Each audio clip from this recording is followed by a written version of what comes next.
আসসালামু আলাইকুম, সবাই কেমন আছেন? আজ আমি আপনাদের সামনে নিয়ে এসেছি আমাদের গ্রামের প্রকৃতির সেই চিরচেনা সৌন্দর্যের গল্প।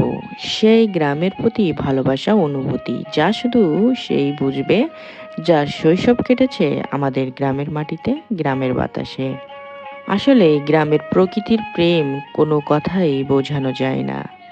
ভোরবেলায় মিষ্টি ঠান্ডা বাতাস, চারিদিকে সবুজ ধান ক্ষেতের সুবাস, পাখির কিচিরমিচির, এই দৃশ্য যেন মনকে এক অদ্ভুত প্রশান্তি ভরে দেয়। শহরের ইট পাথরের ভিড়, এমন নির্ভেজাল সৌন্দর্য কল্পনাও করা যায় না। যাদের শৈশব কেটেছে গ্রামের মাঠে ঘাটে, তারা জানে প্রকৃতির আসল স্বাদটা কেমন। সকালের সূর্যের আলো যখন ধান ক্ষেতের উপর পড়ে, তখন সেই ঝিলমিলে সবুজের দৃশ্য মনে হয় যেন প্রকৃতি নিজে হাসছে। পুকুর পাড়ের পানিতে হাঁসগুলো গোসল করছে, সব মিলিয়ে এক অপরূপ দৃশ্য। গ্রামের প্রকৃতির সবচেয়ে সুন্দর দিক হলো এর সরলতা ও শান্তি। এখানে নেই কলহ, নেই যানজট, নেই শহরের ধোঁয়া, আছে শুধু প্রকৃতির টান আর মানুষের আন্তরিকতা।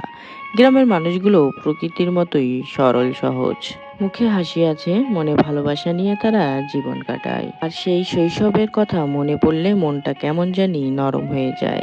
বিকেলে বন্ধুদের সঙ্গে মাঠে দৌড়ানো, নদীর ঘাটে গোসল, গাছে উঠে আম কাঁঠাল পাড়া, কি সুন্দর সেই দিনগুলো।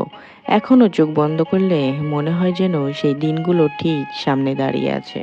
তাই বলি, গ্রামের প্রকৃতির প্রেম সেই বুঝবে যার শৈশব কেটেছে গ্রামের মাটিতে। কারণ এই ভালোবাসা একবার যার মনে জন্ম নেয়, সে আজীবন তা ভুলতে পারে না। আজকের মতো এই পর্যন্ত, সবাই ভালো থাকবেন, সুস্থ থাকবেন।